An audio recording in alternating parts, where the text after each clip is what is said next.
हम सब लोग जो यहाँ बैठे हैं वह उन्हें बहुत जिम्मेवारी के साथ देश की आवश्यकताओं को रिस्पॉन्ड करना पड़ता है और हमारी जो मेमोरी है वो बड़ी शॉर्ट होती है, याददाश्त हमारी बहुत शॉर्ट होती है।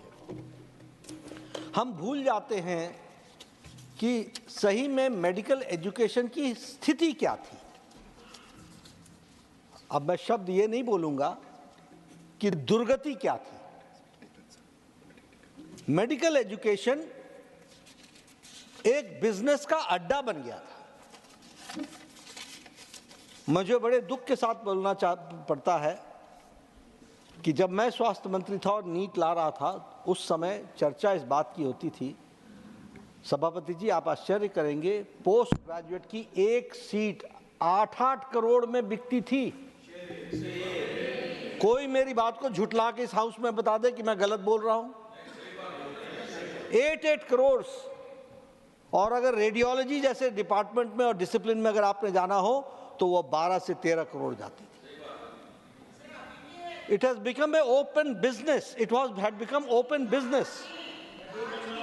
मेरी बात सुन लें, मैं ऐसे ही थोड़ी ना बोल रहा हूं, मैं कुछ तथ्यों के आधार पर बोल रहा हूं। It had become an open business. और बच्चों का क्या हाल होता था। आज हम सब लोग बच्चों के रहनुमा हैं और रहना चाहिए और बोलना चाहिए।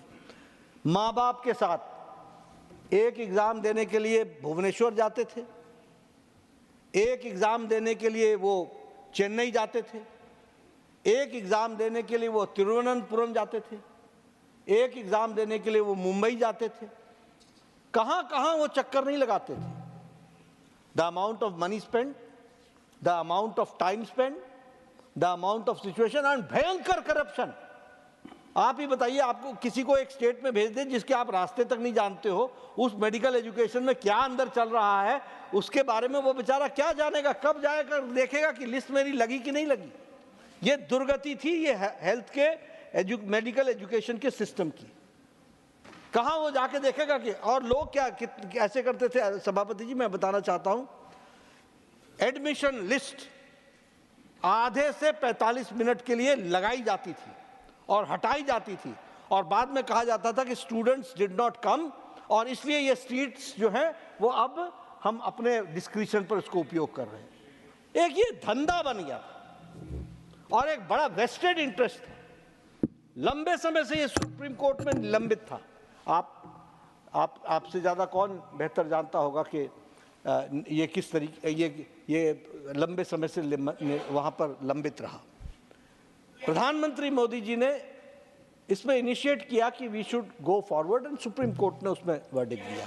ये विषय नहीं है कि सुप्रीम कोर्ट का फैसला हो गया इसलिए हम डिस्कशन नहीं कर सकते। करें, जरूर करें, लेकिन हम परिस्थिति को समझ करके करें कि हम कहाँ से कितनी लंबी यात्रा करके आए हैं।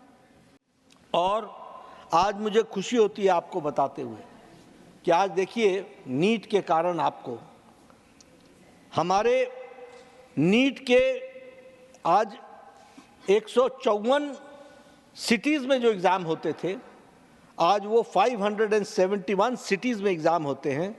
There is an increase of 270%।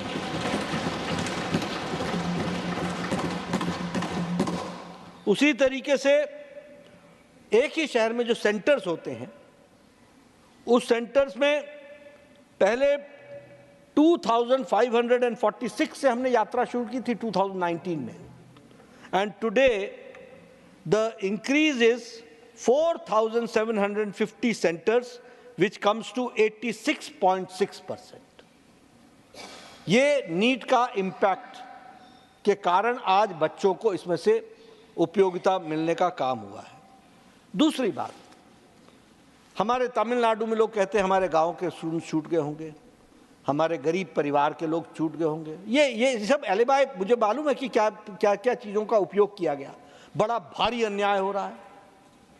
मैं आपको बताना चाहता हूं, सोशल कैटेगरी के दृष्टि से अगर हम देखें तो 2019 से 2024 तक में सोशल कैटेगरीज में से क्वालिफाइंग में लगभग 65% इंक्रीज हुआ। उनके 65% लोग जो हमारे सोशल कैटेगरी के जो विभिन्न वर्गों के आते हैं उसमें इकोनॉमिकली वीकर सेक्शन की कैटेगरी में 102% का इंक्रीज हुआ है, जो इकोनॉमिकली वीकर सेक्शन के स्टूडेंट्स आज नेशनल एलिजिबिलिटी एंट्रेंस टेस्ट के माध्यम से आ रहे हैं। एसटी 93.5% का इंक्रीज हुआ है, एससी 78.8% का इंक्रीज हुआ है, और ओबीसी, मुझे करेक्ट कर दीजिएगा, ओबीसी कैटेगरी हमारी सरकार के दौरान जोड़ा गया। Am I correct? OBC, again, people claim to be champions of OBC, but the real champion is Prime Minister Narendra Modi, who has taken care. And OBC का 65% रिप्रेजेंटेशन बढ़ा है, 65% का रिप्रेजेंटेशन हुआ है। मैं यहाँ ये भी बताना चाहूँगा, जो हमको समझ लेना चाहिए कि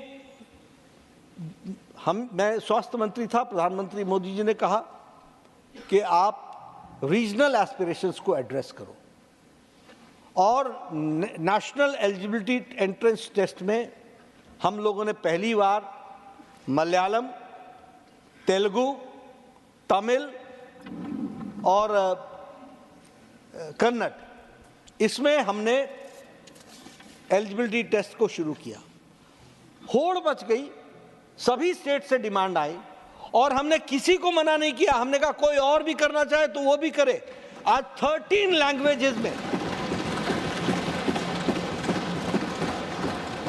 और इसका फायदा क्या हुआ है कि आज गवर्नमेंट स्कूल का पढ़ा हुआ बच्चा आज मेडिकल एजुकेशन में आ रहा है। ये इसका फर्क पड़ा। मेडिकल एजुकेशन तो had become a privilege. Medical education में जाने का मतलब, डॉक्टर बनने का मतलब तो यह है कि या तो तुम किसी इंग्लिश मिशनरी स्कूल से पढ़ करके आओ, या पब्लिक स्कूल के पढ़े हुए प्रोडक्ट हो, और तब जाकर के उन बायोलॉजिकल नेम्स में इंग्लिश में एग्जाम होता था, वन लैंग्वेज में एग्जाम होता था। और अगर आप कहीं भगवान की दया से कोई बहुत ही मेधावी वाले आप मेधाशाली विद्यार्थी हुए तो आप कहीं compete कर गए तो कर गए, नहीं तो यह एक ही सेक्शन ऑफ द सोसाइटी को रिप्रेजेंट करता था। आज 13 लैंग्वेजेस में मेडिकल एलिजिबिलिटी एंट्रेंस टेस्ट के कारण आज केरल का, तमिल का, हमारे उड़ीसा का आदिवासी बच्चा, हमारे गुजरात का कोई आदिवासी बच्चा, हमारे कोई दूर दराज के इलाके महाराष्ट्र के गढ़चिरौली का बच्चा आज मेडिकल एजुकेशन में इसलिए आ रहा है कि अपनी भाषा में वो मेडिकल का एग्जामिनेशन दे रहा है।